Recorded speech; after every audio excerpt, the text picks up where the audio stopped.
Hello ladies and gentlemen, welcome to this video, and you'll notice that I'm no longer holding my microphone because I'm a genius. I have it blue tacked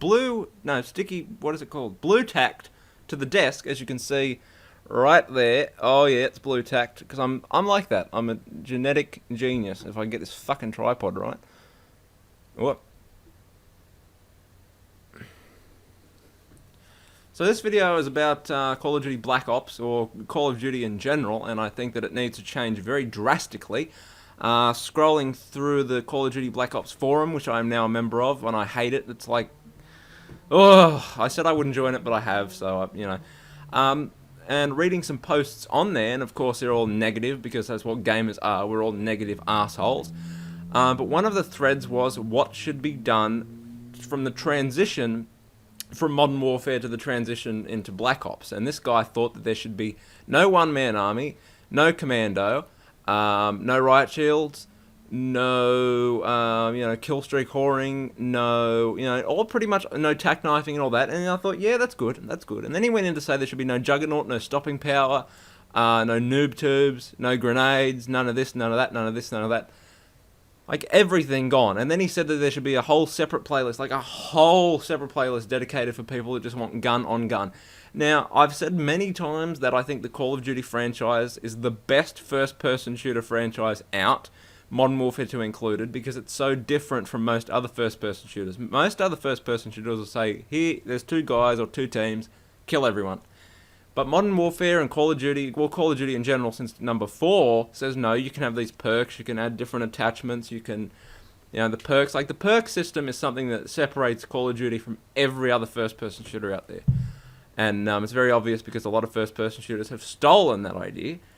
But the problem is that Call of Duty people and Call of Duty fans are absolutely shit scared of change, and that's why I think some of parts of Modern Warfare 2 suck balls. Now, fair enough, a lot of parts of Modern Warfare 2 suck balls because they just suck balls.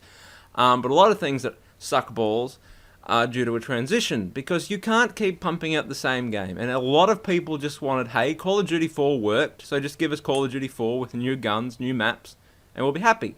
But you can't do that, because that's not how it works. It has to be better than the predecessor. That's how gaming works, and that's how sequels work and stuff like that. You can't just give the same game. I mean, look at Left 4 Dead. That's essentially the same game, and no one is playing that at the moment. Well, I'm sure there's one person, but, on your friends list, go and have a look how many people are playing Left 4 Dead. You can't keep pumping out the same game. And then he went in to say there should be no vehicles, no kind of, overpowered kill streak. They should take kill streaks out. Like, what game do you want to play? Do you want to play Call of Duty, or do you want to play fucking Counter-Strike? Because you can go and play Counter-Strike, because there are a shitload of people still playing Counter-Strike. We know that for a fact. So go and play that. I mean, like I've said, Call of Duty needs to change. It needs to change. And whether that's, drastically over, now we're going to change it from an action-adventure game, for a first-person shooter to an action-adventure game, which is apparently what they're going to do. That's a huge transition, which gamers will ultimately hate you for. Look at Grand Theft Auto 4, for example. They went from wild, wacky fun to serious bullshit, which a lot of people, I mean, sure, there's a lot of people as well that like it, but a lot of people turn their back on Grand Theft Auto 4. So that's in terms of a drastic change. But then you've got the small changes, like you can add vehicles, you can add different kinds of game modes, different kind of game mode elements. There was a thread on there when I was on there earlier that said free mode. And I thought, yeah, this is going to be good. Like shit. This is going to be shit and all that kind of stuff. And I looked at it and I thought, if they pulled it off well, like a Red Dead Redemption kind of thing, where you go around doing missions, like single-player kind of missions and earn experience points, I reckon that could be done well. Now, that would be a drastic change, but something really needs to change for Call of Duty to continue being a franchise, because what Modern Warfare 2 has done has specifically said, we suck at game making now, we've got no idea what to do, and hopefully Treyarch can fix it.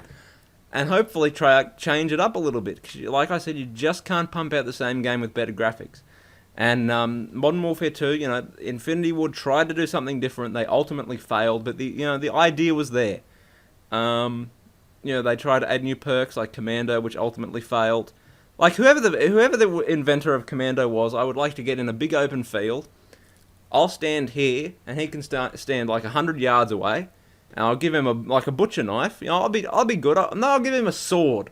I'll give him a sword, and I'll have a gun. And 100 yards, I'll get him to run, and I'll shoot. And we'll test his theory that, you know, you can knife people from 100 yards away. Because what was going through someone's mind when they said, oh, you should be able to lunge through bullets and kill someone 100 feet away with a knife? You know, whoever thought that was, you know, retarded. But nonetheless, like, Call of Duty really needs to change if you want people to be interested in it. And by adding a subscription base, which is coming, I'm predicting it. Maybe not for this Call of Duty, but in the present there will be a subscription base. I can guarantee that. You heard it here, folks. Pretty much guarantee that you will see that. Not on Black Ops, perhaps, in the next one, because they've realised it's a virtual cash cow, with millions of people playing online at any given time. So, as long as it changes for the better and not for the worse, I think we should be alright. So, to those of you in Treyarch or whoever's listening, I know that you've made the game. I'm going to pre-order the game because it looks epic. Just hopefully you don't go down Modern Warfare 2's route. So that's my video. Call of Duty fans are afraid of change. It's scientifically proven. I hope you enjoy the video. If you have enjoyed the video, subscribe, rate, and comment. Leave your thoughts. Send me a message. Do whatever you want. Leave ideas for new videos because I'm starting to run out of shit to say. Yeah, and I don't want to have to reduce myself to singing on microphone. So until next time, au revoir.